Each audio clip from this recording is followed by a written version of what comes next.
안녕하세요. 반갑습니다. 전주로부터 온 전주 안에 있는 전주교회 서도석입니다. 오래된 친구를 만나는 그런 설레는 마음으로 수원교회에 이렇게 왔습니다. 반갑습니다. 함께 기도하시겠습니다. 하늘에 계시는 거룩하신 아버지 하나님, 소망 없었던 저희를 주의 놀라운 은혜로 구원해 주시고 하나님의 자녀 삼아 주신 것 진심으로 감사 찬양을 드립니다. 또 오늘까지 우리의 영과 육을 보존하시며 우리를 지켜주신 것 더욱 주님께 감사 찬양을 드립니다. 이 시간 모이기를 힘쓰라는 주의 말씀을 기억하고 하나님 앞에 또 그리스도 예수 안에서 함께 모였습니다.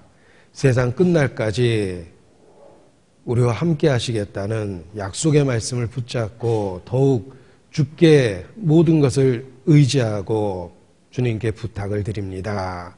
우리 가운데 두루 역사해 주시고 성령의 감동과 감화하심으로 우리 심령에 변화를 주시며 빛의 자녀답게 살 수 있는 지혜와 능력을 이 시간 우리 모두에게 더해 주시기를 주님께 간구합니다. 주님의 치유의 능력으로 함께 하심으로 혹 영과 육에 병든 것 주님 고쳐주시고 고통받는 자를 위로해 주시며 주님 안에서 살 수 있도록 더욱 붙잡아 주시기를 주님께 기도합니다. 무엇보다 이루어진 영혼들, 우리에게 주신 소중한 가족 중에도 아직 구원받지 못한 이루어진 영혼들이 있습니다. 주 예수를 믿으면 너와 내 집이 구원 얻으리라는 그 약속의 말씀이 우리 가정에 온전히 이루어져서 육신의 모든 가족이 영원한 영적 가족이 될 수 있도록 주님 축복해 주시고 그 거룩한 역사에 우리의 삶을 사용해 주시기를 주님께 간구합니다. 개인적으로는 모든 죄와 피 흘리기까지 싸울 수 있도록 주님 일깨워 주시고 모든 일에 승리할 수 있도록 도와주시기를 주님께 간구합니다. 잠깐 후에 주님 앞에 서는 그날 모든 것이 드러났을 때 칭찬만 받고 책망받지 않도록 우리의 삶을 다스려 주시고 조종해 주시기를 주님께 간구합니다. 이 시간 함께 하시는 주님께 모든 것을 의지합니다. 주의 영광만을 나타내 주시고 주의 진리로 가르쳐 주시며 우리 각 사람 진리의 빛으로 더욱 이끌어 주시기를 주님께 기도합니다. 함께 하시는 주님, 우리의 기도를 들으시는 주님께 더욱 감사 찬양을 드립니다. 고마우신 우리 구주 예수님 이름으로 기도합니다. 아멘. 네, 성경 에레미야 애가 1장 말씀을 찾겠습니다. 에레미야 애가입니다.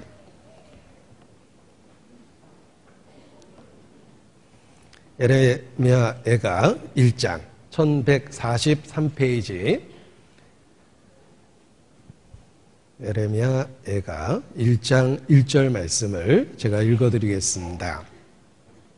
슬프다 이 성이여, 본래는 거민이 많더니 이제는 어찌 그리 적막히 앉았는고, 본래는 열국 중에 크던 자가 이제는 과부 같고, 본래는 열방 중에 공주 되었던 자가 이제는 조공 드리는 자가 되었도다.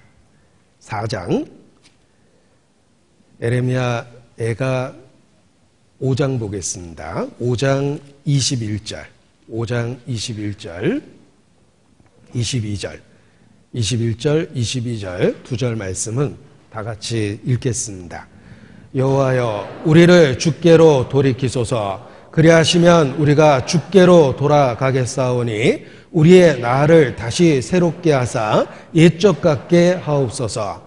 주께서 우리를 아주 버리셨사오며 우리에게 진노하심이 특심하시니이다.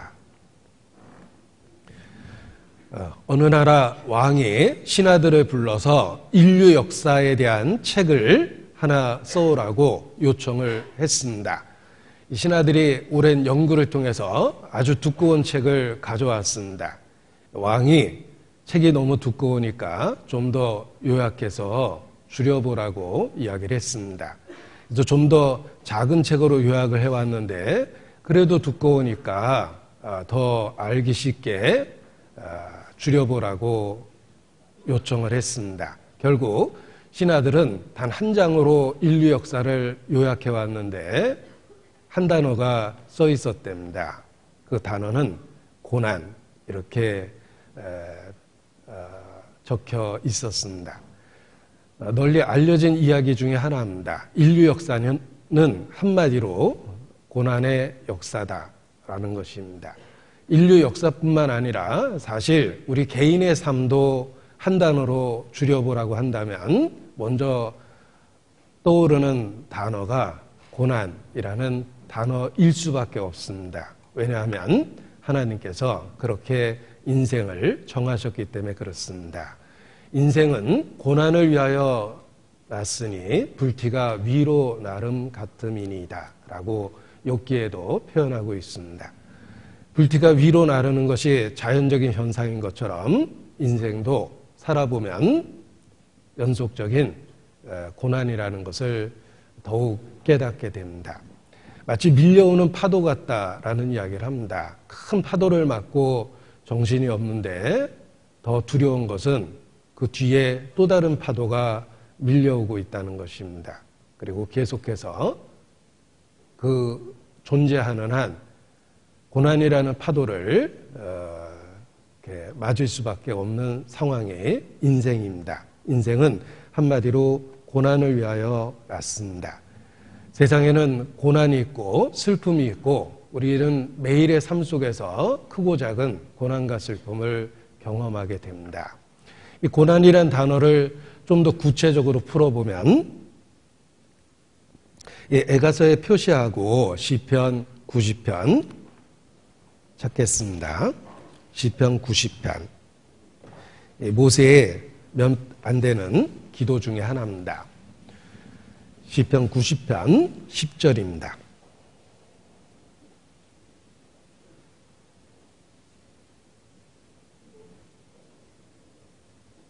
시편 90편 10절 함께 읽겠습니다. 우리의 연수가 70이여 강건하면 80이라도 그 연수의 자랑은 수고와 슬픔뿐이요 신속히 가니 우리가 날아가나이다. 우리의 연수는 수고와 슬픔의 연속입니다. 그 연수의 자랑 자체가 수고와 슬픔뿐이다. 이렇게 표현하고 있습니다. 고난이라는 단어를 더 구체적으로 풀어보면 수고와 슬픔입니다. 우리의 삶에 고난이 있습니다. 수고로움이 있습니다. 의식주를 해결하기 위한 평생의 그 노력이 있고 그리고 또 이런저런 일로 슬픔을 경험할 수밖에 없습니다. 그래서 우리의 삶 자체가 수고와 슬픔으로 이루어져 있다. 고난의 연속이다라고 표현할 수밖에 없습니다. 믿음의 조상 야곱도 바로왕 앞에 섰을 때 바로왕이 연세가 어떻게 되는지 물어봤습니다. 그때 야곱이 대답하기를 내 나그네 길의 세월이 130이니 험악한 세월을 보내었나이다. 이렇게 대답을 합니다. 자신의 나이를 표현할 때 나그네 길의 세월이다. 지나가고 있는 삶이라는 것을 인식했고 그리고 130세라는 삶을 한마디로 표현하기를 험악한 세월을 보내었다. 이렇게 표현했습니다. 사실 야곱만 그런 것이 아니라 우리의 삶도 뒤돌아보면 동일하게 그렇게 표현할 수밖에 없습니다. 내 나그네 길의 세월이 어떠하며 그리고 험악한 세월을 보냈다. 그리고 지나간 날을 뒤돌아보니까 정말 우리가 신속히 가니 날아가나이다 라는 표현처럼 이렇게 후딱 금방 지나온 세월이라는 걸 느끼게 됩니다. 욥의 고난도 그렇습니다. 욥은 점점 그 가중되는 고난을 당했습니다.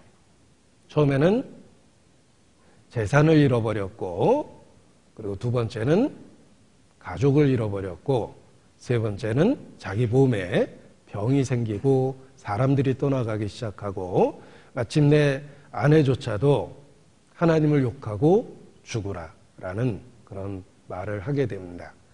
욥뿐만 아니라 우리는 정도의 차이가 있지, 우리의 삶 자체가 그런 가중되는 어려움을 경험하게 됩니다. 특별히 체력적인 면에 있어서 더욱 그러합니다. 우리의 삶은 절정을 찍은 어떤 순간부터 계속 내려오기 시작합니다. 그래서 예전 같지 않다라는 말을 공감하며 인생을 살 수밖에 없습니다. 우리의 삶이 그렇습니다. 인생 자체가 고난의 삶이요, 수고와 슬픔의 연속이며 우리는 험악한 세월을 지낼 수밖에 없고, 그리고 문제는 그것이 반복되며 때로 가중된다는 것입니다. 점점 쇠하여 가고 있음을 경험하게 됩니다. 에레미야 애가 3장 보겠습니다. 3장 19절. 에레미야 애가 3장 19절 20절.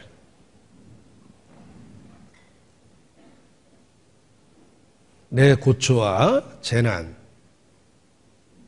곧 쑥과 담즙을 기억하소서. 내 심령이 그것을 기억하고 낙심이 되오나. 우리의 삶이 그렇습니다. 고초, 재난, 쑥과 담즙, 이것이 우리의 삶입니다. 그럼에도 불구하고 생각해보면 아무튼 지금까지 우리가 변함없이 주의 이름을 부르고 있습니다. 우리가 살고 있는 세상은 천국도 아니요, 아름다운 동화나라도 아닙니다. 우리가 살고 있는 세상은 죄가 가득하고 유혹이 가득하고 사건과 사고를 경험할 수밖에 없고 개인적으로 노화와 질병을 수시로 경험할 수밖에 없는 세상입니다. 그럼에도 불구하고 놀라운 것은 지금까지 우리가 생명활동을 유지하고 있고, 더욱 놀라운 것은 이 유혹이 많은 세상에서 아직까지 주의 이름을 부르고 있다는 것입니다. 생각해보면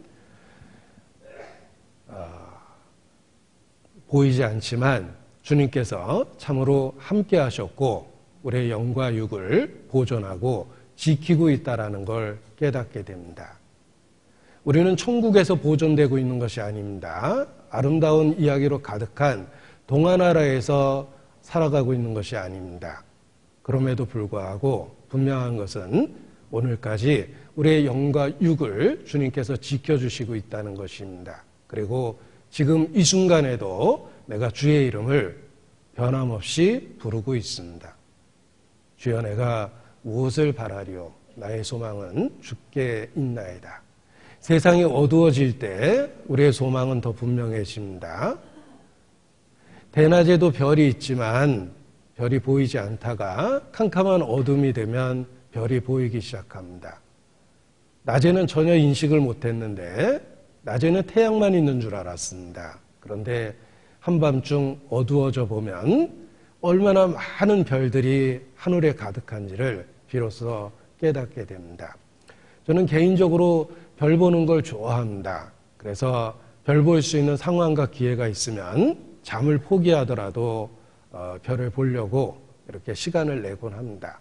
공주 수영관 갔을 때에도 모임이 늦게 끝난 그때에도 그래도 내가 있는 곳보다는 별이 더 많이 보이기 때문에 수영관 밤하늘을 바라보고 시간 보내기를 좋아합니다.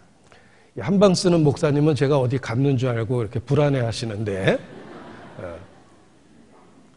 혹 휴거된 거라니까, 왜 이런. 아무튼 그 별 보느라고 이렇게 늦게 방에 들어오는 경우가 많이 있었습니다. 그 별이 교훈적이기 때문에 그렇습니다. 분명히 낮에도 있었는데 낮에는 태양밖에 보이지 않았습니다. 밤에 보입니다. 어두워지니까 별빛이 보입니다. 마찬가지로 우리의 삶이 어두워지는 것을 경험하다 보니까 소망이 얼마나 놀라운 은혜인지를 깨닫게 되고, 그리고 이렇게 확실한 소망을 지금까지 지켜주셨다는 것에 대해서 새삼 깨닫게 됩니다. 내가 무엇을 바라려? 나의 소망은 주께 있나이다. 어두워지는 세상 속에서 더 그렇게 고백할 수밖에 없습니다. 오랜만에 귀국한 선교사님이 지금까지 지내온 것 주의 크신 은혜라라고 이렇게 선교 보고를 그런 찬송가의 한 구절로 표현하셨는데 정말 마음에 공감이 돼서 계속해서 그 여운이 마음에 새겨지고 남았습니다. 생각해보면 언제든지 그리스도인은 고백할 수밖에 없습니다. 지금까지 지내온 것 주의 크신 은혜입니다.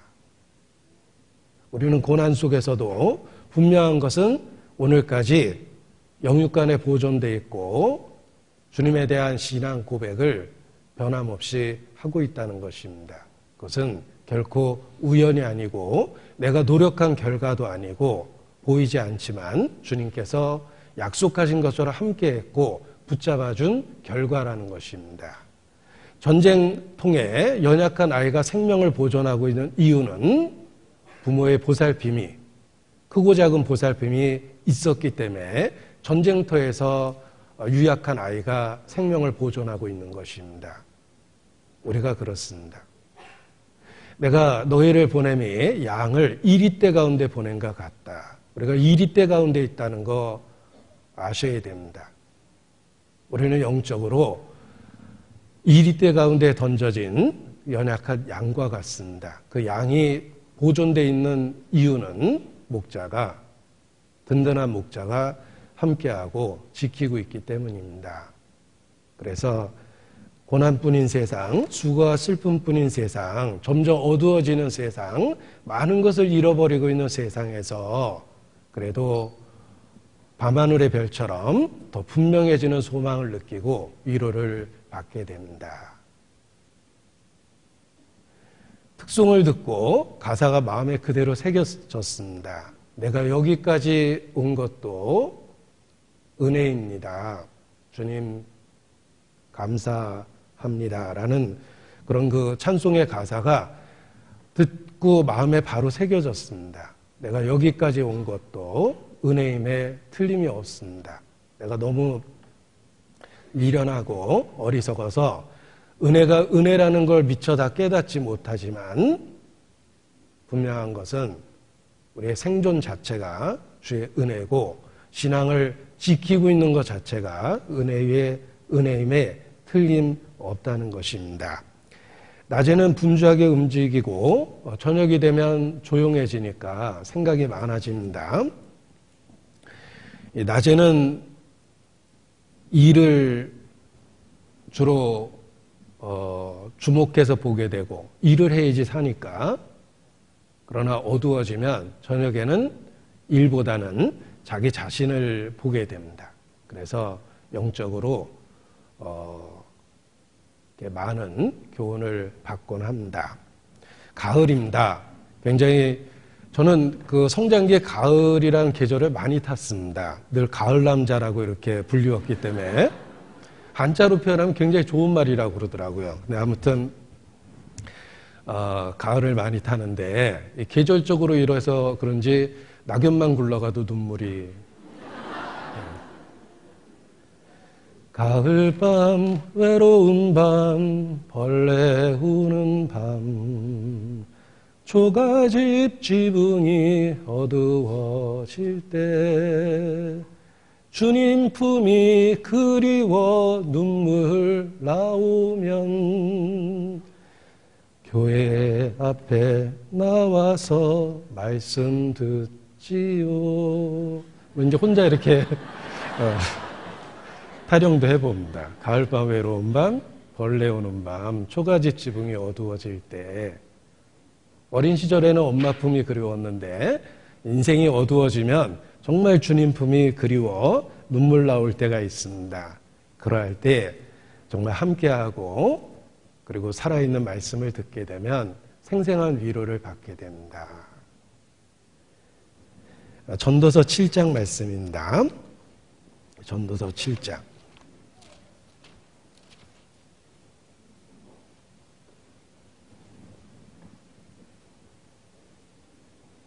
전도서 7장 3절 4절.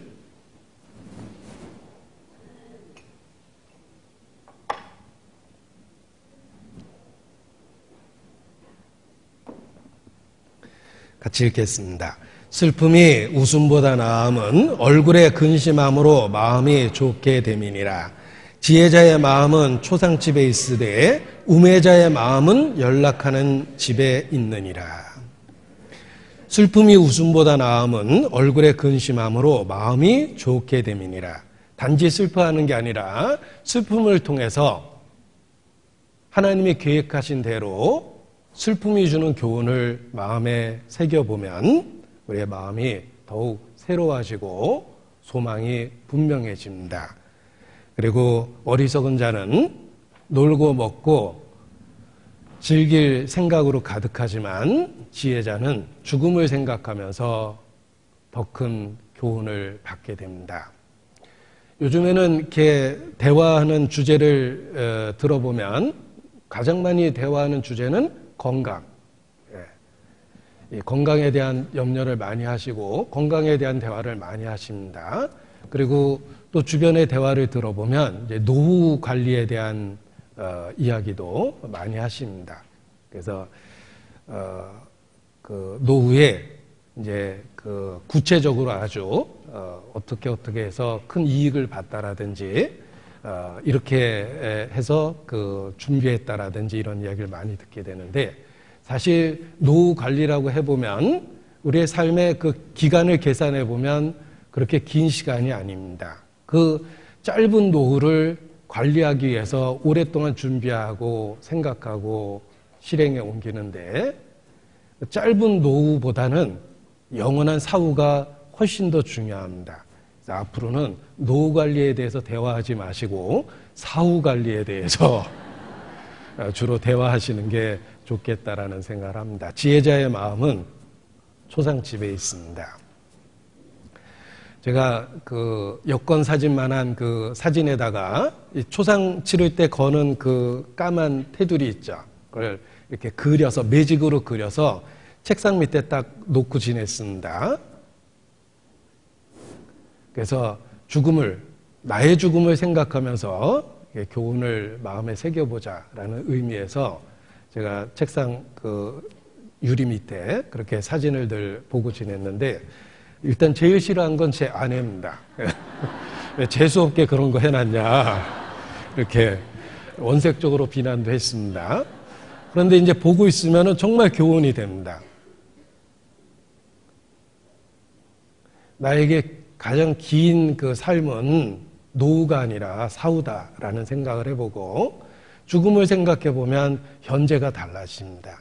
지혜자의 마음이 초상집에 있다라는 말씀처럼 죽음을 생각할 때 신앙이 더 확실해지고 소중해지고 그리고 현재의 삶이 달라질 수밖에 없습니다. 전도서 7장 14절에 형통한 날에는 기뻐하고 공고한 날에는 생각하라. 하나님이 이 두 가지를 병하게 하사 사람으로 그 장래일을 능히 헤아려 알지 못하게 하셨느니라. 형통한 날만 있지 않습니다. 한쪽이 형통하면 한쪽에 문제가 생깁니다. 경제적으로는 해결됐는데 가족 간의 갈등이 생깁니다. 가족 간에 화목하게 됐는데 몸에 큰 병이 생겨서 투병 생활이 시작되기도 합니다. 우리는 평생 이런저런 고통에 시달리게 됩니다. 하나님은 결코 형통한 것으로 우리의 삶을 채우지 않으셨습니다. 공고한 것이 가득합니다. 유명한 명화도 밝은 색깔을 쓴 것보다는 어두운 색깔을 적절하게 쓴 그림이 더 유명한 명화가 많이 있습니다. 우리 인생의 그림이 그렇습니다. 밝은 것으로만 그리면은 지옥은 아마 가장 불이 있으니까 얼핏 밝다 이런 생각을 하게 되는데 영적으로는 캄캄한 곳이라고 이렇게 되어 있습니다. 우리 인생이 그렇습니다. 좋은 일만 있으면 오히려 인생이 망가집니다. 하나님은 우리가 살고 있는 세상이 결코 정상이 아니라는 걸 가르쳐 주시기 위해서 공고한 날을 많이 주셨습니다. 의식주를 위해서 얼굴에 땀이 흘려야 하는 고통도 살아있는 한 받을 수밖에 없습니다. 부자의 삶이 그러합니다. 가난한 자의 삶은 돈을 벌기 위해서 애쓰고 부자의 삶은 그것을 유지하기 위해서 애씁니다. 그런데 객관적으로 이렇게 살펴보면 돈을 버는 것보다 돈을 유지하는 것이 더 어렵고 더 많은 시간과 신경을 써야 되는 것입니다. 재물이 있든 없든 우리의 삶은 공고할 수밖에 없습니다. 하나님이 공고한 날을 주신 것은 생각 좀 하고 살라고 그렇게 하신 것입니다. 그래서 공고한 날에는 자기 자신을 살펴보는 것이 영적으로 신앙적으로 큰 유익이 됩니다. 모든 사람에게는 본성적인 두려움이 있다. 3가지 두려움이 있다 이렇게 이야기합니다. 헛된 것, 삶의 무의미한 것에 대한 두려움이 있습니다. 뭔가 몰두해서 평생을 투자했는데 어느 순간 그것이 아무 의미 없이 느껴질 때가 있습니다. 제대로 본 겁니다. 원래 헛된 거거든요. 헛됨에 대한 두려움이 있고 2번째는 죽음에 대한 두려움이 있습니다. 그리고 3번째는 죄에 대한 죄책. 어느 순간에 자기가 마땅히 지켜야 될 모든 규례들을 어기고 있다는 것을 깨닫게 됩니다. 죄에 대한 죄책이 있고 죄에 대한 두려움이 있습니다. 사람에게는 근본적인 두려움 3가지가 있다. 그렇게 표현합니다. 그런데 우리 구주 예수님께서 그 3가지 두려움을 다 없애주신 겁니다. 인생의 무의미로부터 벗어나서 영적 열매를 맺을 수 있도록 영원한 것과 연결시켜 주셨습니다. 썩지 않고 더럽지 않고 쇠하지 아니하는 영원한 세계의 삶과 현재를 연결시켜 주셨습니다. 심은 대로 거둔다 그런 것처럼 이 세상에서 심게 하셨고 거둘 수 있는 결과를 주신 겁니다. 무의미에서 벗어나는 삶을 주셨고 죽음의 문제를 해결해 주셨습니다. 우리 구주 예수님의 또 다른 이름이 생명이기 때문에 그렇습니다. 길이요 진리요 생명, 영원한 생명이십니다. 죽음의 문제를 해결해 주셨습니다. 그리고 죄에 대한 문제를 완전하게 해결해 주셨어요. 우리 구주의 이름은 예수입니다. 직역하면 구원이에요. 예수와 히브리 단어로 구원이란 단어입니다. 죄에 대한 문제를 완전하게 해결해 주셨어요. 십자가는 용서받았다라는 완전하고 충분한 확신을 주었습니다. 사람이라면 누구든지 갖고 있는 근본적인 두려움 3가지를 예수께서 해결해 주셨습니다. 헛된 것으로부터 벗어나게 해주셨고 죽음에 대한 공포를 없애주셨으며 그리고 죄에 대한 문제에 대한 완전한 해결책을 주셨습니다. 그래서 공고한 날에 생각해 보면 내가 얼마나 많은 것을 예수님을 통해서 받게 됐는지 깨닫게 되고 마음에 감사 찬양이 가득하게 됩니다. 에레미야 애가는 제목 그대로 슬픈 얘기가 가득합니다. 슬픈 얘기가 가득함에도 불구하고 형식은 완전한 정형미라고 그러죠. 잘 짜여진 그 시입니다. 살펴보면 그것을 금방 알 수가 있습니다.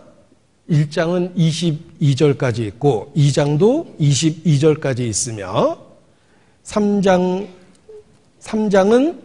22절을 곱하기 3한 66절까지 있고 4장도 22절까지 있고 5장도 22절까지가 있습니다. 우연이 아닙니다. 히브리어 알파벳이 22개입니다. 그 22개의 알파벳을 갖고 각 알파벳의 첫 글자로 시를 썼기 때문에 규칙이 있고 정형미가 있는 겁니다. 우리가 외기 좋게 이렇게 순서대로 글을 쓰는 경우가 있습니다. 이런 노래도 그렇죠. 달아달아 밝은 달아 이런 노래가 있는데 정월에 뜨는 저 달은 새 희망을 주는 달, 2월에 뜨는 저 달은 동동주를 먹는 달, 3월에 뜨는 달은 처녀 가슴을 태우는 달, 그리고 4월이 나올 거라고 생각하시죠? 네, 맞습니다. 4월이 나옵니다. 그래서 1, 2, 3, 4, 5, 6, 7, 8, 9 이렇게 해가지고 외우기 쉽게 만드는 노래가 있는데 이 에레미야 애가는 슬픈 노래임에도 불구하고 완벽한 규칙이 있다는 겁니다. 히브리어 알파벳 22개를 차례대로 갖고 글을 쓴 겁니다. 그래서 각각의 알파벳의 첫 글자로 시작을 했기 때문에 오랫동안 생각해서 글을 쓸 수밖에 없고 오랫동안 생각했기 때문에 내용이 풍부하고 함축적일 수밖에 없고 또 쓰여진 이후에는 기억하기 쉬운 형식이 된 겁니다. 그래서 이렇게 쓰여진 시를 답간체라고 그러는데 에레미야 애가가 답간체로 쓰여진 그 정형시입니다. 히브리어 알파벳은 22개입니다. 우리말은 영어는 26개의 알파벳을 갖고 있죠. 우리말은 14개의 자음과 10개의 모음으로 이루어져 있습니다. 저는 그 14개의 자음이 학교 다닐 때부터 잘 안 외워졌습니다. 그런데 어느 날 송창시 씨가 한 번에 그냥 외우게 만들었어요. 가나다라마바사 짜카타파 헤헤 이렇게 하니까 한 번에 다 외워졌습니다. 이렇게 쉬운 걸 왜 교육부에서 그렇게 어렵게 가르쳤는지 모르겠습니다. 자, 그런데 히브리어는 22개의 자음이 있고 그 자음으로 이루어진 그 글입니다. 제가 히브리어 알파벳을 한번 배워봐야 되겠다 해가지고 한번 열심히 배웠던 때도 있는데 알렙 베텔 기멜 다렛 해 밥 자이은 헤텐 테텐 유텐 갑 라메 맨눈 사메 가연 베자데 코펜 레시 시넨 시넨 타아프 이게 이제 히브리어 22개 알파벳 노래입니다. 방언 터졌는지 혹시 목사님 방언하시대 이런 그 유언비어 퍼뜨리면 안 됩니다. 그런데 에레미야 애가가 슬픔 중에도 이성을 잃지 않은 거예요. 우리는 슬픔은 경황이 없잖아요. 그런데 에레미야 애가는 가장 슬픈 노래를 노래하고 있음에도 불구하고 이성을 잃지 않고 알파벳 순서대로 모든 슬픔을 이렇게 표현한 겁니다. 그리고 알파벳 순서대로 기록한 답간체이기 때문에 후세대가 그것을 기억하기 좋았고 절기 때에 에레미야 애가를 노래로 만들어 부르기도 했습니다. 이렇게 슬픈 노래를 아름답게 진 이유는 슬픔을 통해서 현재의 삶을 돌아보고 현재의 삶을 바꿀 수 있기 때문에 그렇습니다. 우리의 삶에 큰 변화가 일어난 사건도 대개는 기쁨보다는 슬픈 일을 통해서 우리의 삶에 변화가 생깁니다.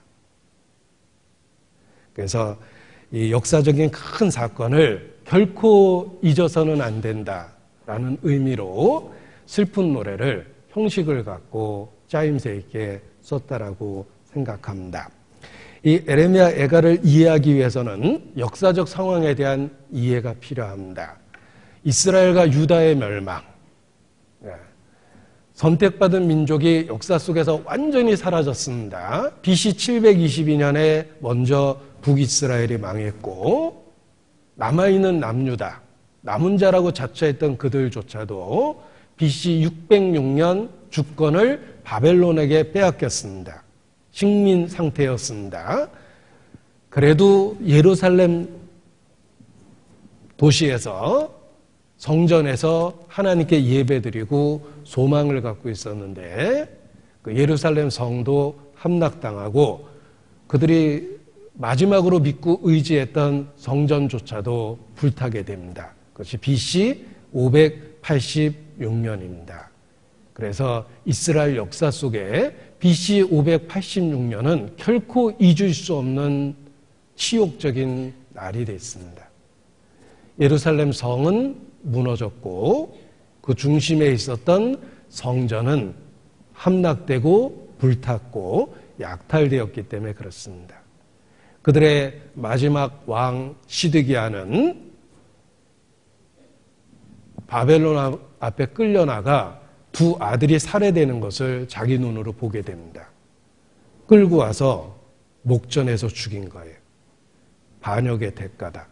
이 두 아들은 살해당했습니다. 그리고 시드기야의 두 눈은 뽑혔습니다. 산채로 두 눈이 뽑히고 바벨론의 포로로 끌려갔습니다. 당시에 포로는 왕이라도 빨가벗겨서 끌고 갑니다. 가장 큰 수치를 당했습니다. 두 아들이 죽었습니다. 두 눈이 뽑혔습니다. 빨가벗겨서 갈고리로 아가리를 끼어 바벨론까지 끌려가서 거기서 죽었습니다. 그게 시드기야예요. BC 586년은 이스라엘 역사에 결코 잊을 수 없는 그런 해입니다. 우리에게 한일합방이라는 수치스러운 해가 역사 속에서 기억되는 것처럼 이스라엘은 BC 586년을 기억할 수밖에 없습니다.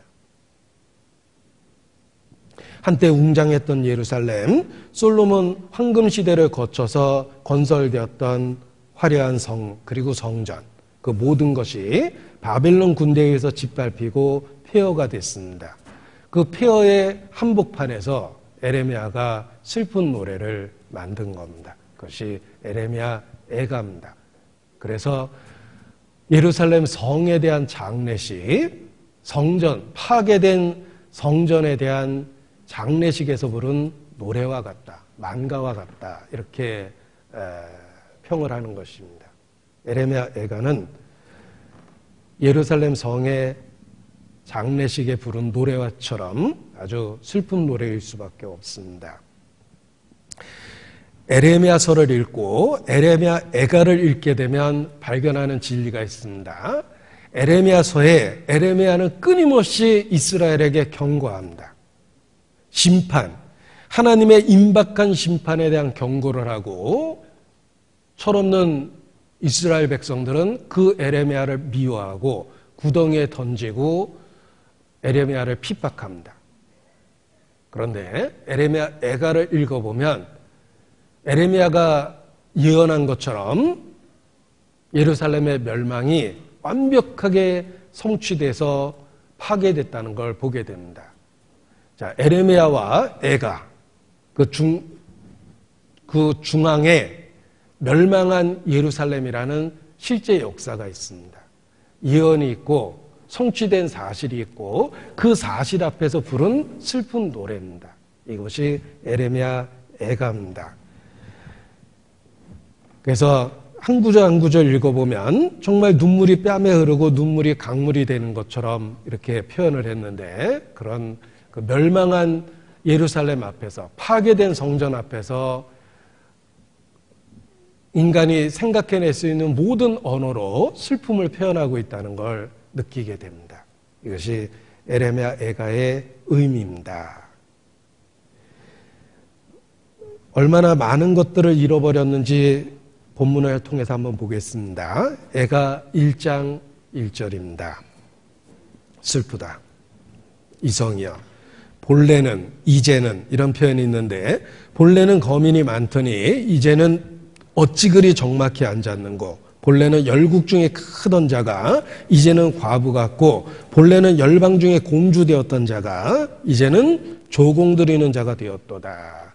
몰락한, 완전히 몰락한 예루살렘 상황입니다. 그리고 4장 1절 슬프다. 슬프다. 어찌 그리 금이 빛을 잃고 정금이 변하였으며 성소의 돌이 각 머리에 쏟아졌는고. 그 계속 파괴된 몰락한 예루살렘과 성전 앞에서 슬픔을 노래하고 있습니다. 4장 5절 진수를 먹던 자가 거리에 외로우며 전에는 붉은 옷을 입고 길리운 자가 이제는 거름더미를 안았도다. 7절 전에는 존귀한 자의 몸이 눈보다 깨끗하고 젖보다 희며 산호보다 붉어 그 윤택함이 마강한 청옥 같더니 이제는 그 얼굴이 숯보다 검고 그 가죽이 뼈에 붙어 막대기같이 말랐으니 거리에서 알 사람이 없도다. 자, 전에는 이제는 이런 그 비교되는 표현을 보십시오. 그들이 누렸던 모든 것들이 사라진 것입니다.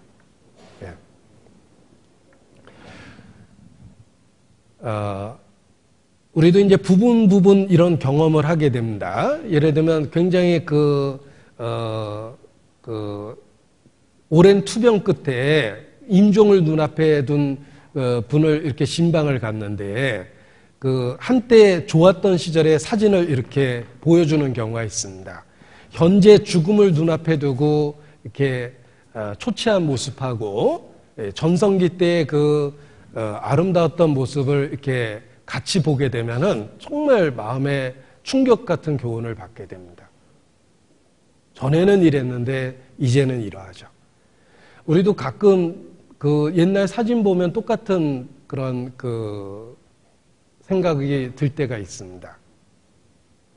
저희 아버님이 돌아가시기 전에 늘 정장을 하셨습니다. 이렇게 양복을 입고 다니셔서 아버지 불편하실 텐데 왜 그렇게 정장을 하세요? 하고 제가 여쭤봤더니 야, 젊었을 때는 아무렇게나 입어도 괜찮았는데 나이가 드니까 옷까지 아무렇게나 입었더니 정말 못 쓰겠더라.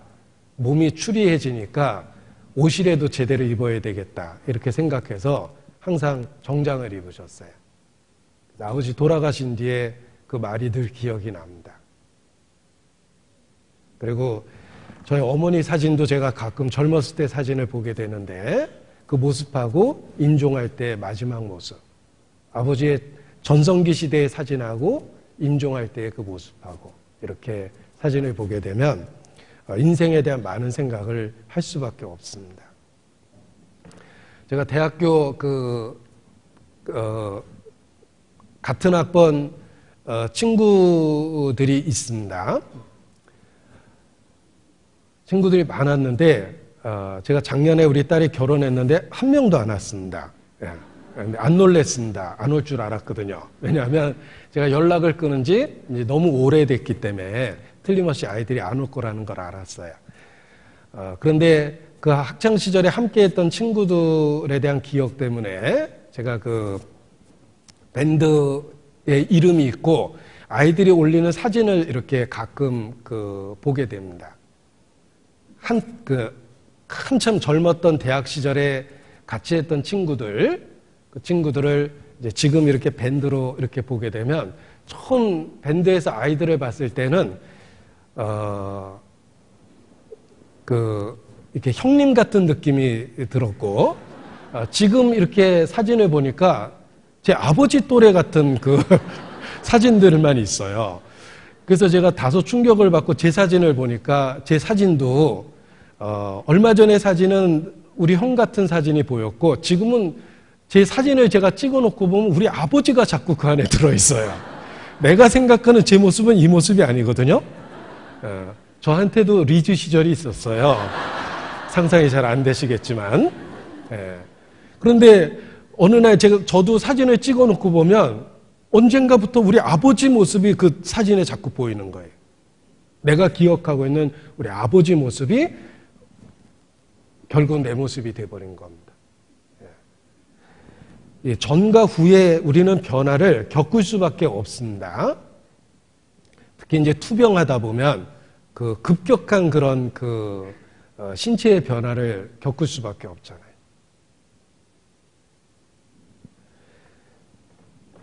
그런데 이 전과 후에 이런 변화가 여기 에레미야 애가에도 이렇게 반복적으로 묘사를 했습니다. 얼마나 많은 걸 잃어버렸는지 그 이전을 생각하면서 더 깨닫게 되는데 중요한 게 있습니다.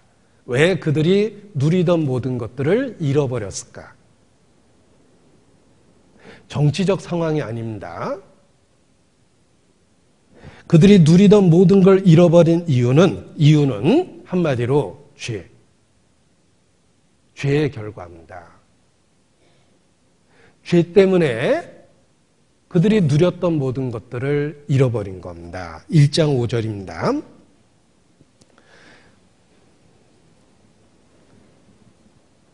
1장 5절.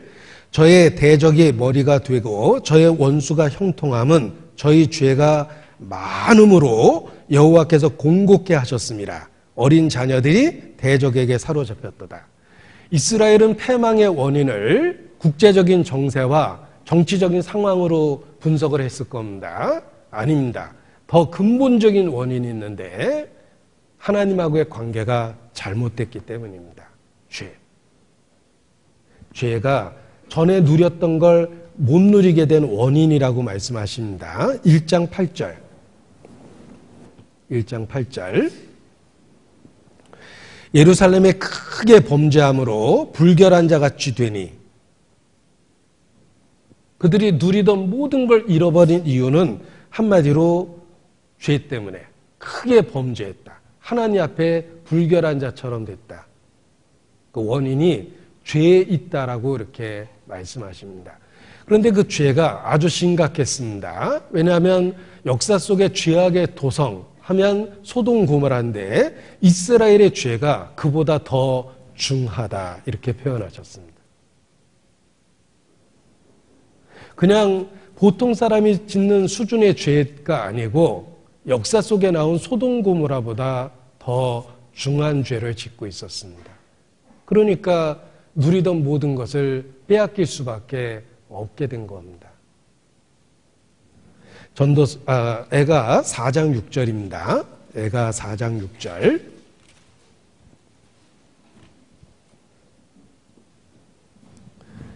애가 4장 6절 같이 읽죠. 전에 소돔이 사람의 손을 대지 않고 경각간에 무너지더니 이제 처녀 내 백성의 죄가 소돔의 죄악보다 중하도다. 이스라엘이 좋았던 시절을 다 잃어버린 이유는 죄입니다. 하나님 앞에 크게 범죄했습니다. 심지어는 소돔 고모라보다 더 큰 죄를 지었기 때문에 멸망할 수밖에 없었던 겁니다. 심판을 피할 수 없게 된 겁니다. 이 당시 상황이 역사서에 잘 묘사되어 있습니다. 역대하 36장입니다. 이스라엘의 패망이니까 제일 마지막 부분에 나오겠죠? 역대하 36장.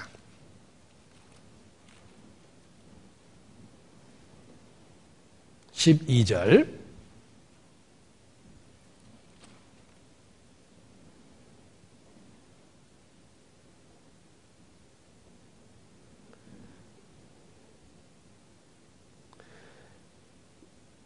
(709페이지입니다) 12절. 그 하나님 여호와 보시기에 악을 행하고 선지자 에레미야가 여호와의 말씀으로 일러도 그의 앞에서 겸비치 아니하였으며. 자, 우리 시대의 에레미야는 얼마나 위대한 인물인지 잘 알고 있습니다. 에레미야가 직접 이야기하면 안 들을 사람 없을 겁니다. 그런데 불행하게도 그 시대의 에레미야의 위치를 사람들은 인정하지 않았어요. 여호와의 말씀으로 에레미야가 그들에게 말을 했음에도 불구하고 그들은 그 앞에 계속해서 불순종했습니다. 하나님은 13절 느부갓네살 왕을 통해서 이방 권력자죠. 느부갓네살을 통해서도 경고합니다. 느부갓네살 왕이 저로 그 하나님을 가리켜 맹세케 하였으나 저가 배반하고 목을 곧게 하며 마음을 강팍케 하여 이스라엘의 하나님 여호와께로 돌아오지 아니하였고, 이방인 권세자를 하나님이 들어서 선지자 에레미야의 말을 거절하니까 그래, 그러면 이방의 최고의 권력자, 그 시대의 최고의 권력자입니다. 요즘 말로 미국 대통령 트럼프의 입을 통해서 한반도에 경고한 거하고 똑같은 거예요. 그런데 그렇게 해도 삶에 아무런 변화를 갖지 않습니다. 그리고 이스라엘의 제사장, 하나님과 교통하고 있다고 주장하는 제사장들조차도 악에 빠진 상태입니다. 14절. 제사장의 어른들과 백성도, 도자가 중요하죠? 다 타락한 겁니다. 크게 범죄하여 이방 모든 가증한 일을 본받아서 여호와께서 예루살렘에 거룩하게 되신 그 전을 더럽게 하였으며 성전에서도 죄를 짓습니다. 하나님을 섬기고 가장 가까이 있는 그들, 더 높은 도덕적 기준을 갖고 살아야 될 그들조차도 백성들이 짓는 죄와 똑같은 죄를 졌습니다. 그래도 하나님은 안타까우셔서 선지자를 보내고 또 보냈어요. 그럼에도 불구하고 그들은 듣지 않습니다. 15절. 그 열조의 하나님 여호와께서 그 백성과 그 거하시는 곳을 아끼사 부지런히 그 선지자들을 백성에게 보내어 이르셨으나 그 백성이 하나님의 사자를 비웃고 말씀을 멸시하며 그 선지자를 욕하여 여호와의 진노로 그 백성에게 미쳐서 만회할 수 없게 하셨으므로 하나님이 그들이 누리던 모든 것을 다 빼앗아 버린 겁니다. 여기 역사서를 통해서 그 당시의 상황, 그 죄를 더 구체적으로 이렇게 이해할 수 있습니다. 하나님은 그들을 그냥 갑자기 심판하신 것이 아니라 끊임없이 경고하고 반복해서 경고하셨습니다. 여러 방법으로 경고하셨습니다.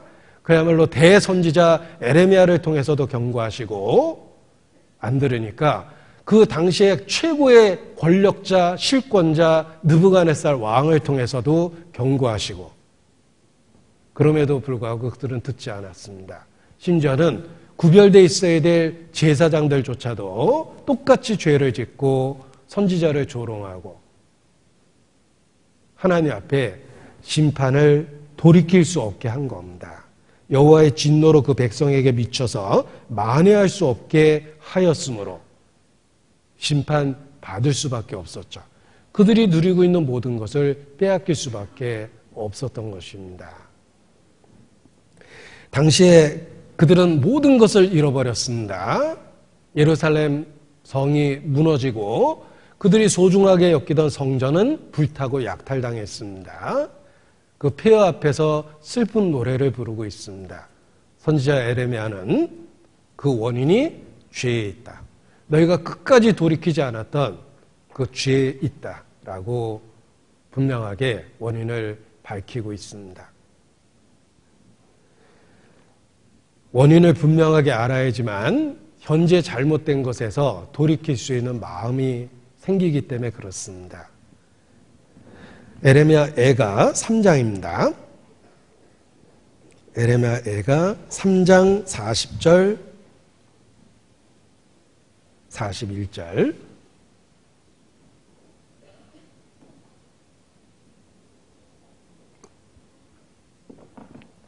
에레미야 애가 3장 40절 41절 함께 읽습니다. 우리가 스스로 행위를 조사하고 여호와께로 돌아가자. 마음과 손을 아울러 하늘에 계신 하나님께 들자. 자, 누렸던 모든 것을 잃어버립니다. 원인은 죄에 있다고 말씀하셨습니다. 그러면 어떻게 해야 됩니까? 우리가 스스로 행위를 조사하고 여호와께로 돌아가자. 마음과 손을 아울러 하늘에 계신 하나님께 들자. 이것이 현재 당하고 있는 고통을 통해서 그 원인을 생각하며 얻게 된 결과입니다.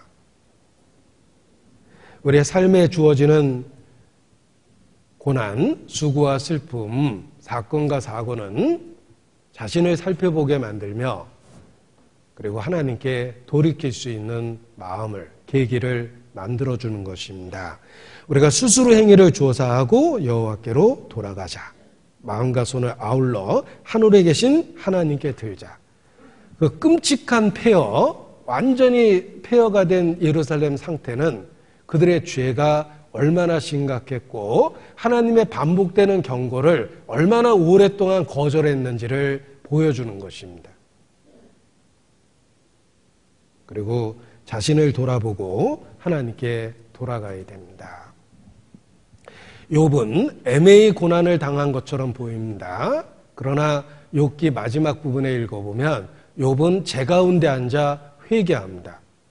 욥은 당대의 의인이었습니다. 그런데 고난을 통해서 욥기 마지막 부분에 가보면 욥은 제 가운데 앉아서 회개합니다. 욥이 회개할 게 무엇이 있겠습니까? 당대의 의인이었는데 욥에게 치명적인 잘못이 있었습니다. 욥은 도덕적인 죄는 짓지 않았습니다. 구별되어 있었습니다. 하나님도 인정해 주셨죠. 그러나 자기의 보잘것없는 선을 붙잡고 하나님 앞에 잘못된 상태에 있었던 거예요. 욥이 회개했다라는 말은 죄를 짓다가 죄를 안 짓게 됐다는 뜻이 아니라 욥은 원래 도덕적인 죄를 짓지 않았습니다. 자기의 보잘것없는 선을 포기한 거예요. 비로소 고난을 통해서. 자, 우리 자신은 어떻습니까?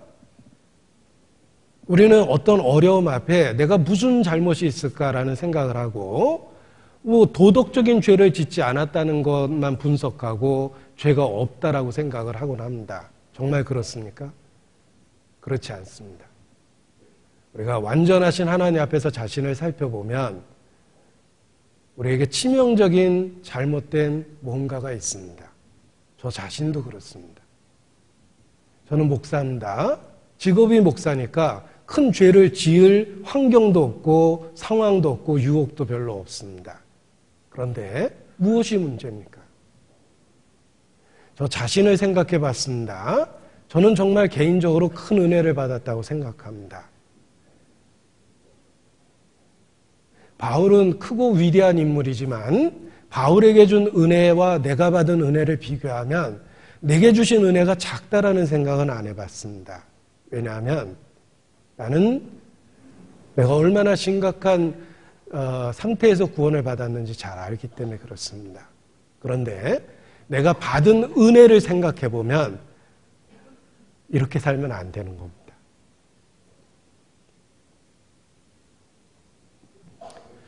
바울처럼 되는 것이 마땅한데 나는 그저 평범한 보통의 사람으로 살아가고 있습니다. 그리고 적극적으로 죄를 짓지 않았다는 거로 자부하고 작은 희생을 과장해서 큰 희생을 한 것처럼 공로의식을 갖기도 합니다. 서로를 비교해서 그래도 내가 누구보다 구원받은 지 오래됐고 내가 교회에서 이런저런 일을 했다라는 그런 공로에 사로잡힐 때가 있습니다. 그러나 삶의 어두움은 내 자신을 구체적으로 더 세밀하게 살펴볼 수 있는 마음을 줍니다.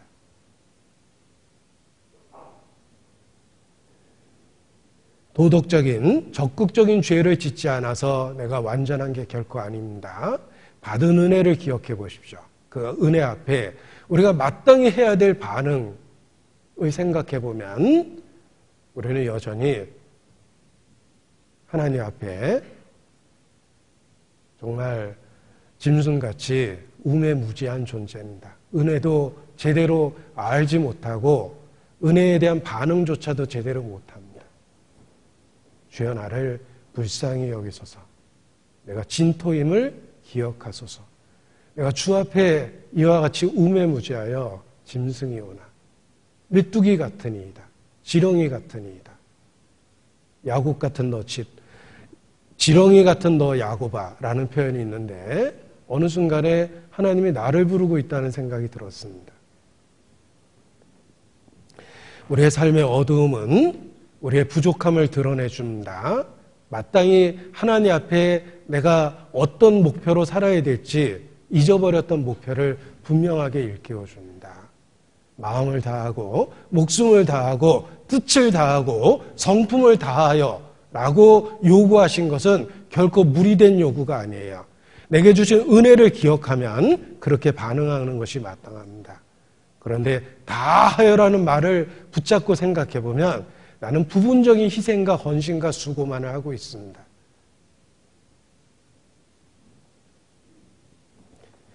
우리의 삶의 어두움은 우리의 부족함을 드러내주고 내가 뭔가 마지막 때를 잘못된 태도로 살고 있지 않은지 하나님 앞에 일깨워 줍니다. 우리가 스스로 행위를 조사하고 여호와께로 돌아가자. 마음과 손을 아울러 하늘에 계신 하나님께 들자. 이것이 우리의 삶이 어두워질 때 우리가 자기 성찰을 통해서 가져야 될 변화입니다.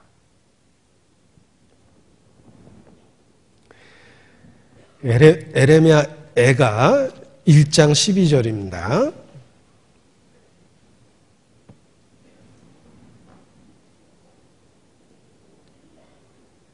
무릇 지나가는 자여 너희에게는 관계가 없는가? 내게 임한 근심 같은 근심이 있는가 볼지어다.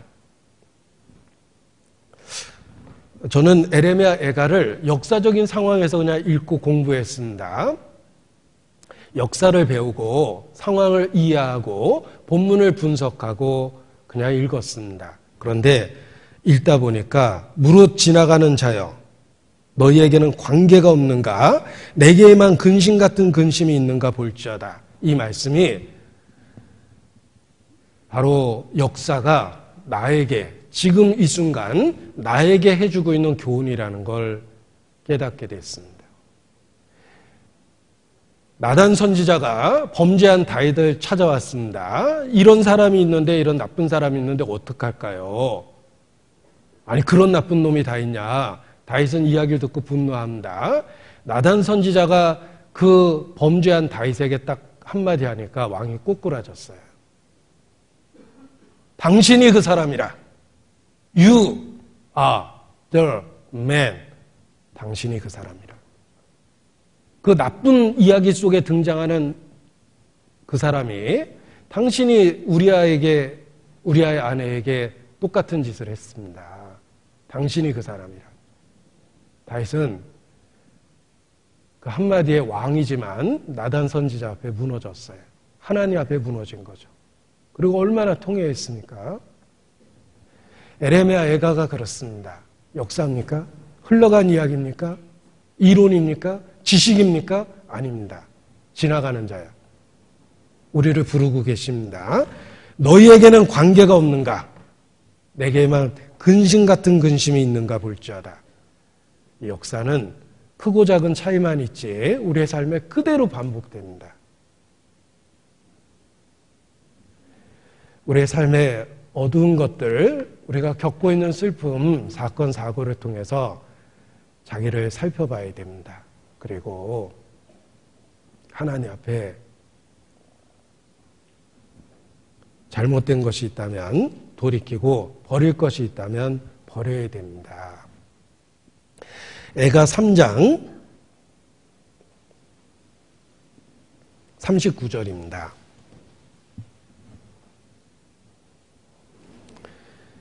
같이 읽겠습니다. 39절. 살아있는 사람은 자기 죄로 벌을 받나니 어찌 원망하랴. 우리는 인생 중에 많은 고난을 당합니다. 수고와 슬픔을 당합니다. 사건과 사고에 얽매입니다. 생로병사를 경험합니다. 아무튼 우리가 경험하고 있는 모든 것들은 하나님 앞에 우리의 죄에 비하면 우리가 겪고 있는 것들은 작은 일들이에요. 구원받은 이후에도 그렇습니다. 우리가 하나님께 그 은혜를 받은 자로서 용서받은 자로서 우리의 삶이 어떻습니까? 하나님의 자녀로서의 삶이 어떻습니까? 정말 주의 놀라운 은혜를 받았다고 간증하고 있는 우리가 그 은혜에 합당한 마음과 태도를 갖고 있습니까? 우리가 이 땅에서 어떤 일을 겪든 사실 우리가 하나님 앞에 갖고 있는 죄를 생각해 보면 우리가 당하고 있는 일들은 아주 작은 거예요. 그 중에 극히 일부를 우리의 유익을 위해서 되돌려 주신 겁니다. 우리의 삶의 고통이 그렇습니다. 고난이 그렇습니다. 살아있는 사람은 자기 죄로 벌을 받나니 어찌 원망하랴.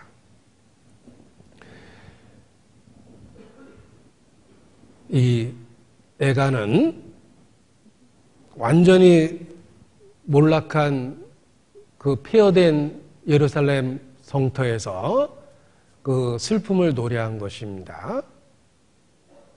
그리고 그 슬픔을 통해서 근본적인 원인, 죄를 발견하고 죄가 얼마나 심각한 결과를 만들어내는지 경험적으로 경험하고 그리고 자신을 살펴보게, 진지하게 살펴보게 만들어주는 것입니다. 그리고 돌이킬 수 있는 기회를 주는 것입니다. 이스라엘이 이렇게 완전한 멸망을 당한 이유는 마땅히 구별되어 있어야 될 하나님의 사람들조차도 동일하게 죄를 지고 살았기 때문에 결국 돌이킬 수 없는 심판을 받게 된 것입니다. 애가 2장 9절입니다. 성문이 땅에 묻히며 빗장이 꺾여 회파되고 왕과 방백들이 율법 없는 열방 가운데 있으며 그 선지자들은 여호와의 묵시를 받지 못하는도다. 하나님과의 교통이 끊겨 있는 겁니다. 하나님과의 교통이 끊기니까 묵시를 받지 못하는 거예요. 2장 14절 네 선지자들이 네게 대하여 헛되고 어리석은 묵시를 보았으므로 네 죄악을 드러내어서 네 사로잡힌 것을 돌이키지 못하였도다. 저희가 거짓 경고와 미혹해 할 것만 보았도다. 선지자들은 그 역할을 제대로 하지 못했습니다. 자신들도 죄에 빠져 있었고 범죄하고 있는 이스라엘을 돌이키게 할 수 있는 하는 일에 실패한 거예요. 자신들조차도 죄를 짓고 있었기 때문에. 그래서 심판이 집행이 될 수밖에 없었고 예루살렘이 폐허가 될 수밖에 없게 된 것입니다. 에레미야 23장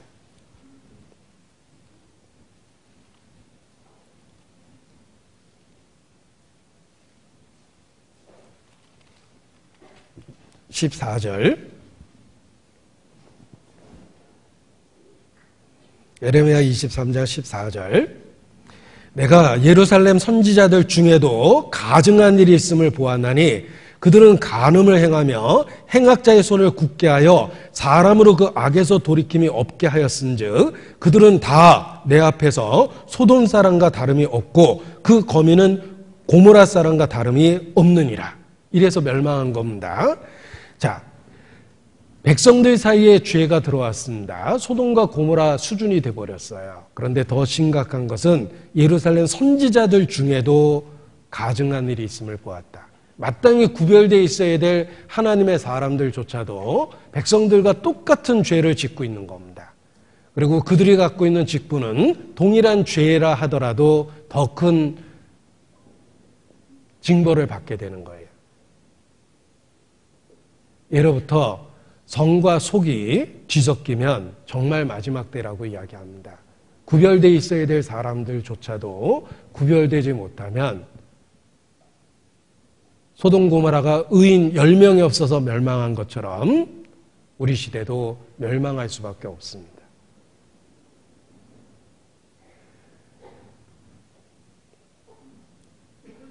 예루살렘 선지자들 스스로 죄를 짓고 있었기 때문에 백성들이 짓는 죄를 책망할 수가 없었던 겁니다. 똑같은 죄를 지고 있으니까.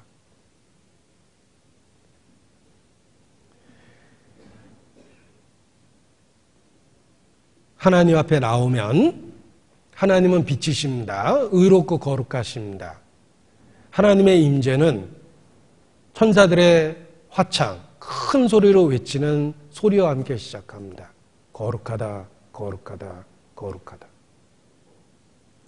내 발에 신을 벗으라. 하나님이 거룩하다는 걸 기억하셔야 됩니다. 우리 가운데 정말 하나님의 임재가 있다면 하나님의 나타남은 어둠을 드러내요. 어둠을 책망해요. 진행적인 죄에 타협된 생활은 우리의 마음의 평강을 깨버립니다. 불안함을 가중시켜요. 정말 하나님이 함께 계시다면 어둠을 드러내고 교훈과 책망과 바르게 함과 의로 교육해 주십니다. 하나님의 임재가 없으면 죄가 드러나질 않아요. 그래서 죄를 짓고 있으면서도 마음이 편안해요. 타협적인 죄를 갖고 있으면서도 교회 와서도 아무렇지도 않게 형제자매하고 꺼리낌이 없습니다. 아무런 감각도 없고 통증이 없어요. 뭔가 잘못된 거예요. 우리 개인적으로도 신앙이 정말 살아있으면 죄가 드러나는 게 맞아요. 그리스도인도 유혹을 받을 수 있지만 반복해서 죄를 지을 수 없는 이유는 하나님이 끊임없이 죄에 대해서 지적하고 책망하기 때문에 죄에 대해서 민감해집니다. 눈에 이물질 들어온 상태에서 일상생활할 수가 없습니다. 얼마나 눈이 민감합니까? 이물질부터 제거해야 되죠. 성도에게 죄가 그렇습니다.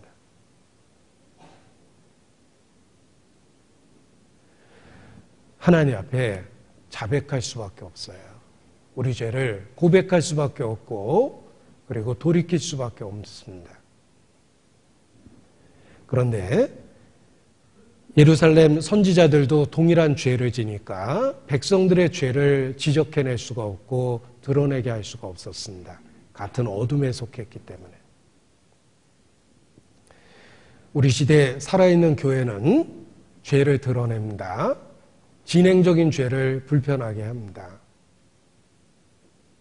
개인적으로도 마찬가지입니다. 내가 정말 주님과 교통하고 있다는 증거는 죄에 대해서 민감하다는 거예요.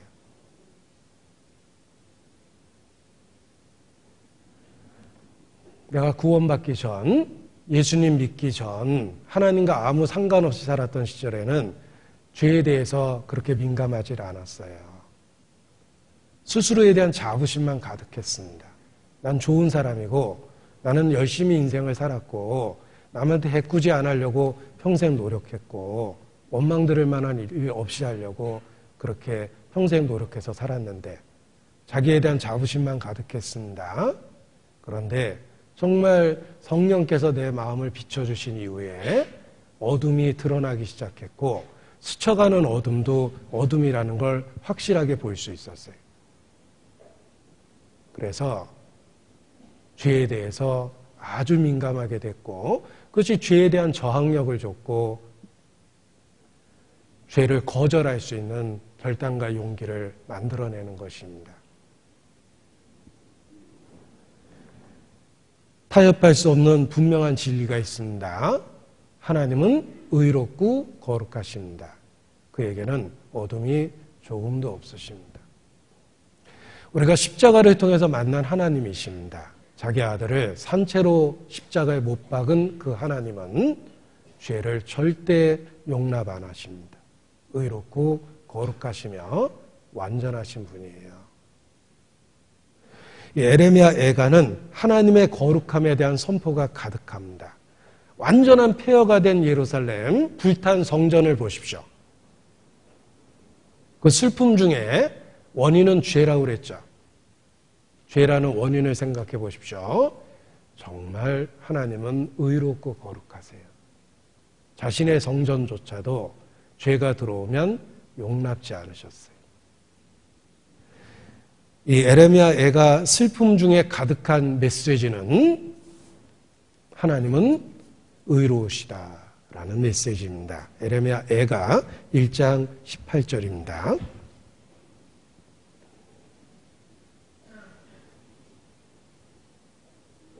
같이 읽겠습니다.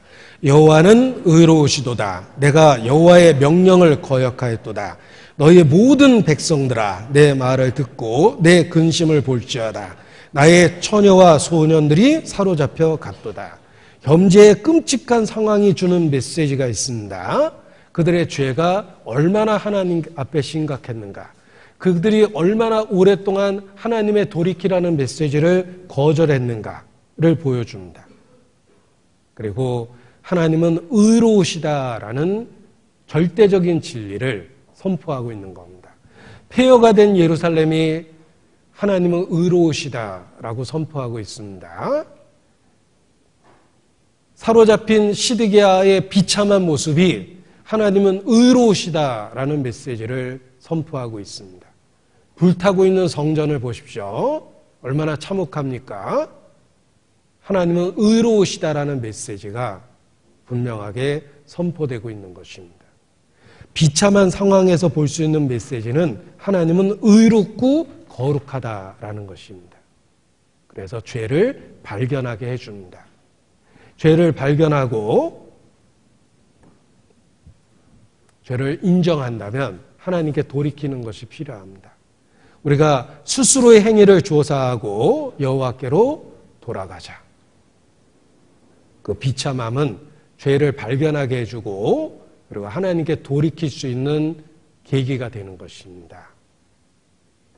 여호와께로 돌아가자.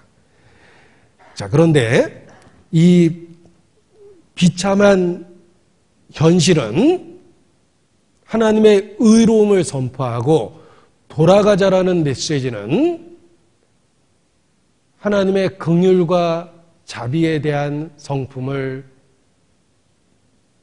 붙잡기 때문에 돌아가자라는 메시지가 나오는 것입니다. 보십시오. 우리가 십자가에서 발견한 진리는 하나님의 놀라운 사랑입니다.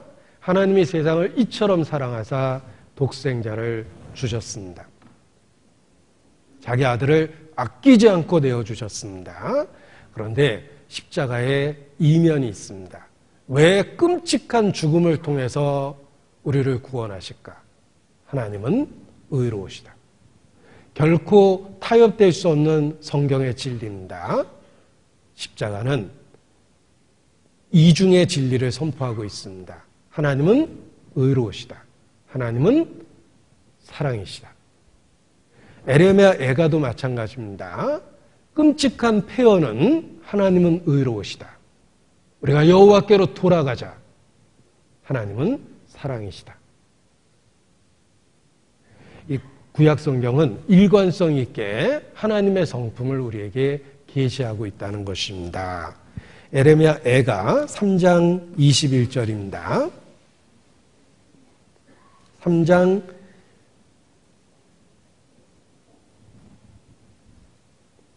21절, 23절까지 같이 읽겠습니다. 중심에 회상한 즉 오히려 소망이 있사옴은 여호와의 자비와 긍휼이 무궁하심으로 우리가 진멸되지 아니함이니이다. 이것이 아침마다 새로우니 주의 성실이 크도소이다. 자, 비참한 현실은 하나님의 의로움을 선포하는데 중심에 회상한 즉 그것을 묵상하고 살펴보면 소망이 생깁니다. 왜냐하면 여호와의 자비와 긍휼이 무궁하시기 때문에 그렇습니다. 여호와의 자비와 긍휼이 무궁하시다 라는 말을 한 문장으로 바꾸면 하나님은 사랑이시라. 하나님은 사랑이십니다. 구체적으로 표현하면 자비와 긍휼이 무궁하십니다. 그래서 소망을 가질 수 있는 것입니다. 이 에레미야 애가가 얼핏 복잡해 보이지만 하나님의 두 가지 분명한 성품을 선포합니다. 폐허가 된 상황은 하나님은 의로우시다. 그러므로 여호와께 돌아가자라는 메시지는 하나님은 사랑이시다 라는 두 개의 메시지를 명확하게 선포하고 있는 것입니다. 우리가 십자가를 통해서 발견한 진리가 그러합니다. 십자가는 하나님은 의로우시다. 그리고 하나님은 사랑이시다 라는 그 두 가지 속성을 십자가 하나를 통해서 완벽하게 우리에게 선포해 주신 것입니다. 우리가 믿고 있는 진리는 십자가에 못 박힌 예수 그리스도입니다. 내가 믿고 있는 진리를 한 문장으로 만들어 봤습니다. 나는 하나님의 아들 예수께서 나의 그리스도라는 걸 믿습니다. 우리가 믿고 있는 믿음의 내용입니다. 베드로의 신앙 고백도 동일합니다. 너는 나를 누구라 너희는 나를 누구라 하느냐. 시몬 베드로가 대답하여 가로되 주는 그리스도시여 살아계신 하나님의 아들이시니이다. 바요나 시몬아 복이 있다. 이것을 내게 알게 하니는 혈육이 아니라 하늘에 계신 내 아버지시니라. 하나님이 알게 하신 진리 주는 그리스도시여 살아계신 하나님의 아들이시니이다. 우리가 믿고 있는 진리입니다. 나는 예수께서 하나님의 아들이라는 걸 믿고 그분이 나의 그리스도라는 걸 믿습니다. 그리고 그 말의 뜻을 구체적으로 풀어보면 예수님은 육체를 갖고 이 땅에 오신 하나님이십니다. 그것을 하나님의 아들이라고 표현한 거예요. 하나님은 한 분이시죠? 독생자, 여호와. 나 외에 구원자가 없느니라. 여호와만이 구원자십니다. 그가 육체를 갖고 이 땅에 오셨습니다. 유일하신 하나님이 육체를 갖고 이 땅에 오셨기 때문에 독생자가 된 거예요. 예수님은 육체를 갖고 이 땅에 오신 하나님이십니다. 그런데 이렇게 말로 표현하면 간단한데 천지를 창조하신 만유보다 크신 하나님께서 자신이 만든 먼지 같은 지구에 바이러스 같은 인간의 형상을 입고 이 땅에 오셨습니다. 생각해보면 정말 놀라운 일입니다. 온 세상에 미칠 큰 기쁨의 소식이라. 오늘날 다윗성대 동네에 너희를 위하여 구주가 나셨다. 천군 천사가 외쳤습니다. 하나님이 육체를 갖고 이 땅에 오셨습니다. 얼마나 놀랍고 큰 사건입니까? 그런데 이 엄청난 표현 뒤에 너무나 충격적인 말이 붙어 있어요.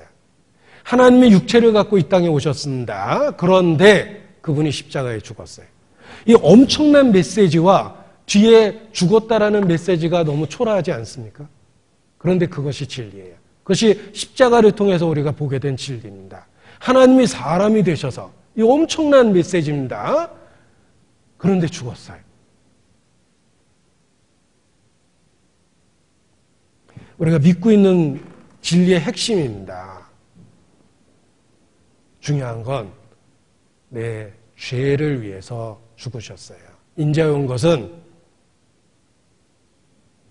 섬김을 받으려 온 것이 아니라 도리어 섬기려 하고 자기 목숨을 많은 사람의 대속물로 주려 함이니라. 아들을 낳으리니 이름을 예수라 하라. 이는 그가 자기 백성을 저희 죄에서 구원할 자이심이라. 우리 죄를 없이 하려고 나타나신 바 되었다. 하나님이 왜 사람이 되셨습니까? 우리 죄를 없이 하려고. 우리를 죄에서 구원해 주시려고. 자기 목숨을 대속물로 내어주기 위해서. 말로 표현하면 간단한데 생각해보면 정말 상상도 할 수 없는 은혜를 주신 거예요.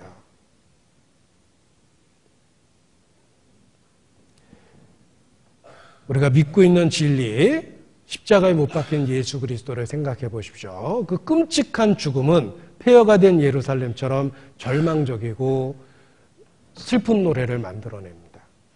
그러나 그 죽음의 원인이 우리 죄를 용서하기 위해 하셨다는 걸 알게 될 때 하나님의 사랑을 분명하게 보게 됩니다. 십자가는 하나님이 의로우시다라는 진리와 자비와 긍휼이 무궁하시다라는 하나님은 사랑이라는 진리를 한 번에 보여준 거예요.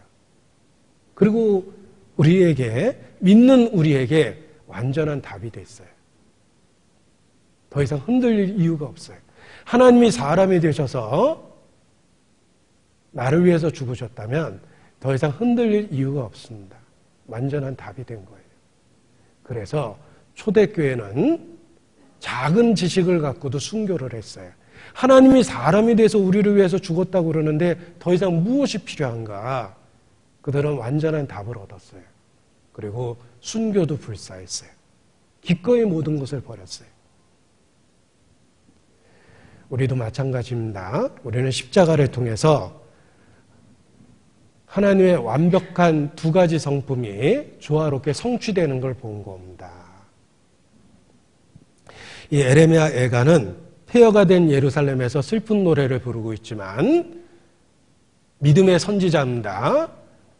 여호와의 긍휼과 자비가 무궁하다는 걸 확실히 알고 있었기 때문에 여호와께 돌아가자라고 외친 겁니다. 돌아갈 수 있는 소망이 있다는 거예요. 하나님의 긍휼과 자비가 무궁하시기 때문에 그렇습니다. 우리는 에레미야보다 더 분명한 하나님에 대한 지식을 갖고 있습니다. 에레미야는 성경의 한 시대를 살았지만 우리는 완성된 성경을 손에 들고 하나님을 볼 수 있기 때문에 그렇습니다. 그래서 우리에게 주신 진리, 이미 주신 십자가가 얼마나 확실한 진리인지 붙잡고 흔들리지 않고 살아갈 수 있게 되는 것입니다. 에레미야 애가 다시 보겠습니다. 이 에레미야가 이스라엘 파멸된 이스라엘 앞에서 얼마나 슬퍼하고 있는지 구구절절 느낄 수 있습니다. 그의 눈물을 통해서 민족에 대한 사랑, 예루살렘에 대한 사랑을 볼 수가 있어요.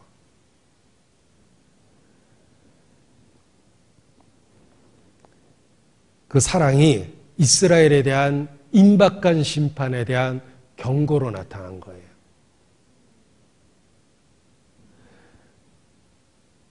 정말 예루살렘을 사랑했고 민족을 사랑했기 때문에 그들이 가장 듣기 싫어하는 메시지 심판에 대해서 반복해서 경고했던 겁니다.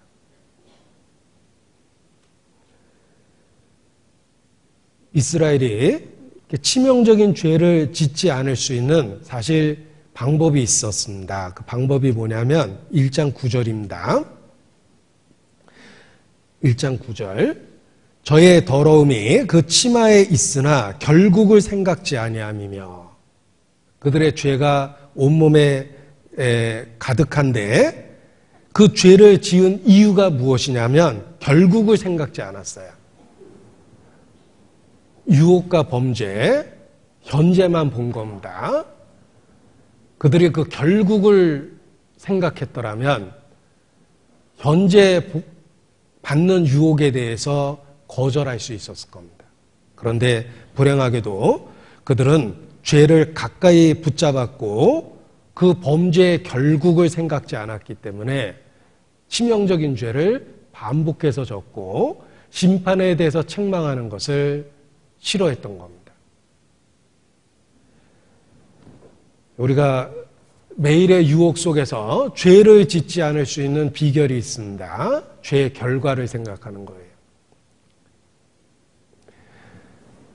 만일 이스라엘이 범죄하던 그 시간에 잠시 후에 그들이 겪을 결국을 미리 보았다면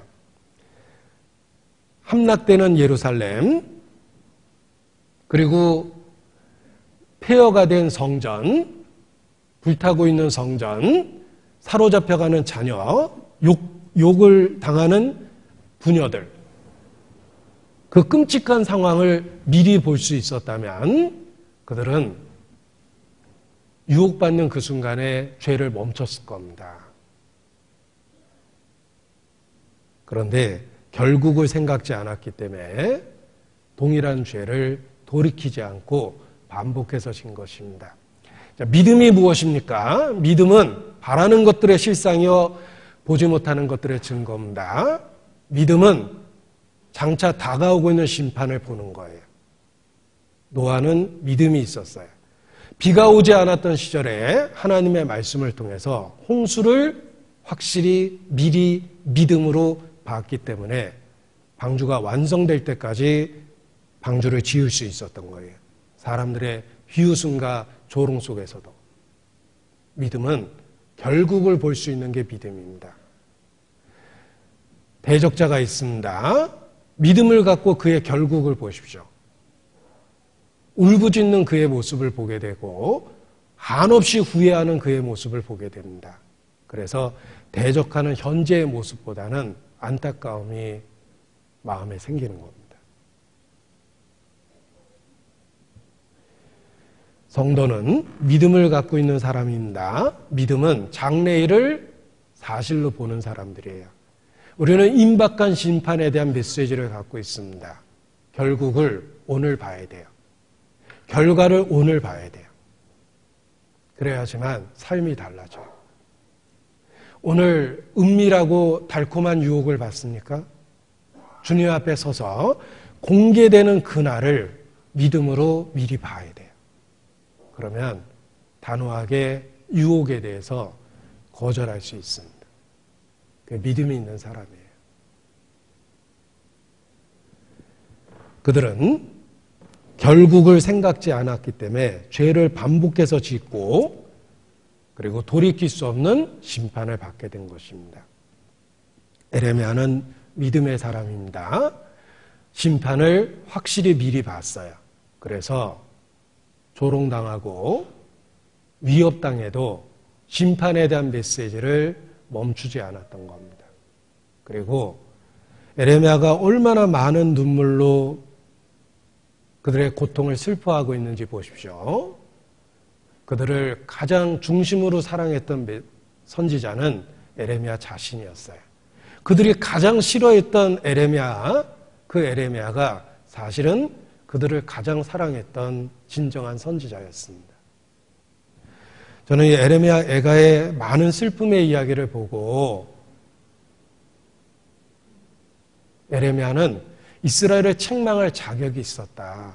왜냐하면 그 슬픔은 진정한 사랑을 보여주는 겁니다. 우리가 누가 뭔가 잘못하면 외인은 책망하고 비난만 합니다. 그러나 부모는 책망도 하고 비난도 하지만 가장 큰 슬픔을 갖고 있어요. 왜냐하면 사랑의 관계를 갖고 있기 때문에 그렇습니다. 에레미야가 그러했습니다. 에레미야의 모습은 우리가 이 마지막 때를 어떻게 살아야 될지 보여준다. 우리도 믿음을 갖고 결국을 보고 있는 믿음의 사람입니다. 우리는 이 시대를 에레미야처럼 보내야 돼요. 임박한 심판에 대해서 경고해야 되고 그들의 돌이키지 않는 모습을 통해서 눈물을 흘려야 됩니다. 우리가 이 마지막 때 우리 자신이 우리 주변에 있는 사람에게 에레미야와 같은 선지자가 되어야 된다라는 생각도 하게 됩니다. 누구든지 잘못된 걸 책망할 수 있습니다. 그러나 진정한 사랑을 갖고 있어야 하지만 눈물로 책망할 수 있어요. 책망은 누구나 합니다. 선생 되기는 쉬워요. 그러나 아비 되기는 쉽지 않습니다. 왜냐하면 눈물과 함께 책망하는 것이 아비의 마음이기 때문에 그렇습니다. 바울일 수밖에 없었던 이유는 뛰어난 은사나 언변이 아닙니다. 바울은 최고의 은사를 갖고 있었어요. 이뤄진 영혼에 대한 눈물을 갖고 있었어요. 그래서 바울이 된 겁니다. 바울 자신의 고백을 들어보십시오. 사도행전 20장입니다.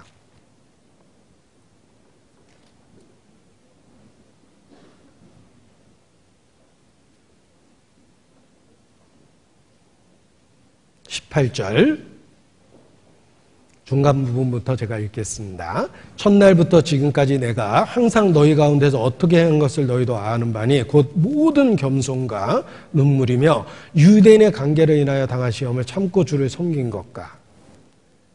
바울에게는 눈물이 있었습니다. 그래서 고린도 교회를 향해서 편지를 쓸 때도 내가 큰 환난과 애통하는 마음이 있어 많은 눈물로 너에게 썼다. 이렇게 표현했습니다. 고린도 전후서가 바울의 눈물로 기록됐다는 거 아십니까? 많은 눈물로 내가 너에게 썼다. 빌립보 성도들을 향해서도 내가 이제 눈물을 흘리면서 너에게 말하노니 많은 사람이 그리스도의 원수로 행하느니라. 이렇게 표현했습니다. 바울 될 수 있었던 이유는 경건한 슬픔이 있었어요. 우리도 마찬가지입니다. 우리도 대적하는 자의 결국을 미리 보고 심판을 미리 볼 수 있는 믿음이 있어야 됩니다. 그러면 눈물이 생겨요. 그 눈물이 간절함을 만들어내고 눈물이 열심을 만들어내서 전도할 수 있는 열정을 갖게 하는 것입니다. 눈물의 선지자 에레미야, 우리가 이 마지막 때에 우리가 본받아야 될 그런 모습입니다. 우리도 임박한 심판의 때 앞에서 살고 있기 때문에 그들을 보고 에레미야 같은 눈물의 선지자가 되어야 됩니다. 애통하는 자가 복이 있습니다. 반드시 위로를 받게 될 것입니다. 기도하시겠습니다. 아버지 하나님,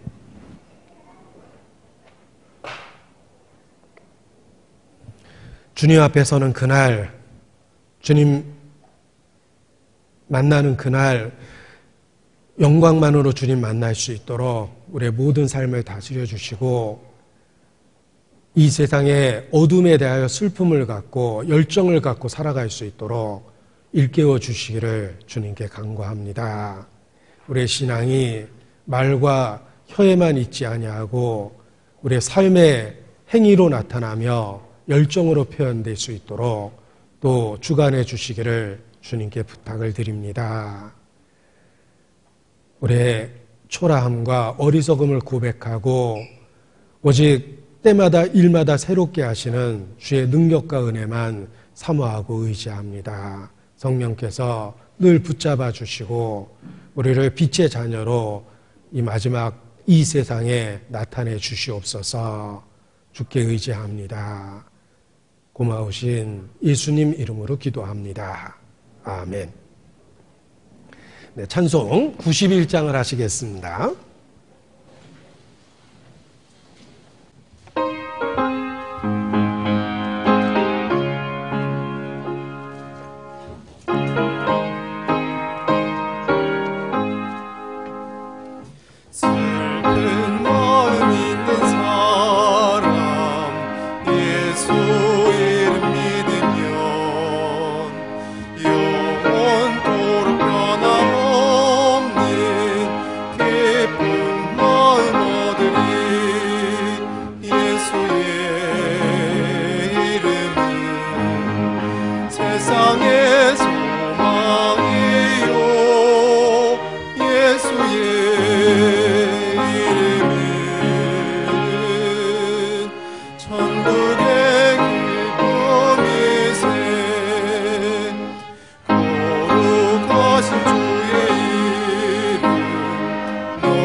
예수의